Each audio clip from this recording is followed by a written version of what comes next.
All right, let's dive deep into the current Lakers situation and what's really brewing behind the scenes. Everyone's on edge, waiting to see what the Lakers are going to pull off next. The questions are endless. Will they make any trades? What's the deal with Andrew Wiggins? Are they standing pat, or is something about to break wide open?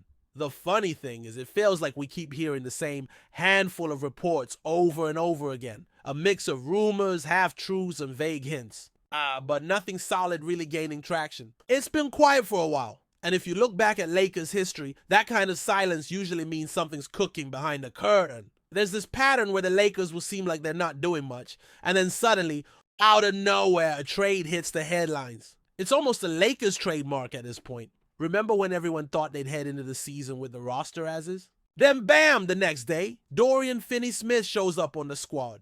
That was just the start. Soon after, they snagged Luka Doncic. It's like this constant ebb and flow of surprises, keeping fans and analysts guessing. So when things go quiet, don't assume nothing's happening. It might just be the calm before the storm. A big reason people are optimistic now is because of the Las Vegas Summer League. This event isn't just about rookies showing off their skills or fringe players trying to make a name for themselves.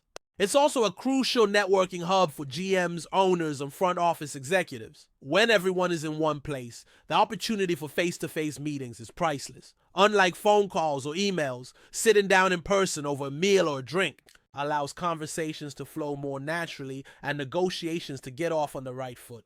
The environment is less tense, more casual, and that can make all the difference when trying to hammer out the early stages of a deal. This kind of setting has proven to be a game changer in the past. There's the well-known example of Kyrie Irving's situation a few years ago. Those talks at Summer League dinners, informal but significant, that eventually paved the way for his move. The same goes for Russell Westbrook joining the Lakers. These moves didn't just materialize out of thin air. They grew out of relationships and conversations that started in casual settings like Summer League. That's why this time around, there's hope that Rob Pelinka and his team can use this opportunity to advance some talks, build connections, and maybe lay the groundwork for new additions to the roster. Relationship building is at the core of these transactions. The NBA might look like a business of stats, contracts, and highlights, but when it comes down to making trades, it's often about trust and mutual respect among executives. That connection between Pelinka and other GMs can turn into a competitive advantage. Look at the Luka Doncic trade again. The story almost sounds like a movie. Rob and Nico Harris shared a dinner, some drinks, some casual banter, and before, the Lakers land one of the most coveted young stars in the league. It wasn't just about who had the best offer on paper. It was about who had the strongest relationship to make things happen. Every summer league, this kind of networking happens on a massive scale. It's a hotbed of initial trade conversations, trial balloons, and subtle probing about what other teams might want or be willing to offer. Front offices get to test the waters, feeling out where rival teams are at in their planning. It's not always about sealing deals on the spot. Often it's just about planting seeds, gathering intel, and finding common ground for future talks. Because the truth is, even the biggest trades usually take weeks or months to finalize, and Summer League is the perfect starting point. The environment also helps lower the guards a bit.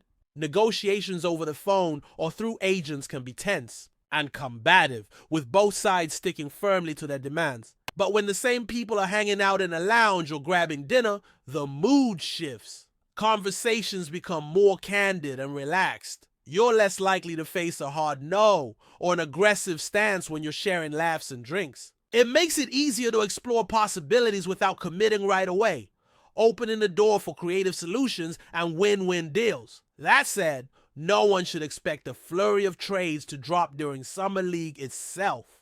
It's rare for major moves to go down while the games are happening. Usually the big action comes right after, once teams have digested the conversations, lined up the details, and are ready to pull the trigger. Sometimes you might get a surprise buyout sign-in or a minor roster tweak, but the heavy lifting usually happens post-Summer League. The groundwork laid during those casual meetings sets the stage for the big plays in the weeks that follow. Speaking of buyouts, if someone like Bradley Beal ends up getting bought out, the Lakers would definitely be in the mix to make a move. But trades? It feels less likely that a blockbuster deal will get done while the Summer League is in full swing.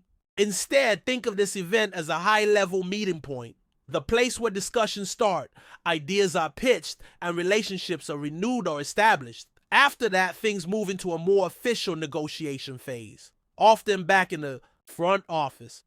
One thing that makes the Lakers front office particularly effective is how skilled they are at navigating the sales aspect of these deals. Rob Pelinka isn't just a basketball executive. He's a master negotiator and relationship builder. His job goes far beyond analyzing player stats or managing contracts. It's about understanding human nature, building trust, and leveraging connections. If you've ever worked in sales, you know relationships are everything. The Lakers' success in landing players like Doncic largely comes down to these connections and how well Pelinka can work the room. There's a reason why teams tend to trade more frequently with certain franchises. It's not just about the assets on the table, but also the existing rapport between the decision makers. The Lakers don't often deal with some teams simply because there isn't that level of trust or cooperation. Rivalries and past grudges also play a role, making some negotiations tricky or unlikely. On the other hand, look at how often the Lakers have made moves with teams like Washington or Utah in recent years. Despite what fans might think, those front offices have built a working relationship that facilitates trades, even when the deals aren't headline grabbing. That dynamic explains why someone like Danny Ainge, even after the Doncic trade, has continued to engage in trades with the Lakers. Sure, he might have felt like he got the short end of the stick on that deal, but he still walked away with valuable assets. And if he hadn't made those trades, another team would have. This shows how smart front offices know how to navigate these complex negotiations. They recognize the value in what's offered and when to accept or walk away.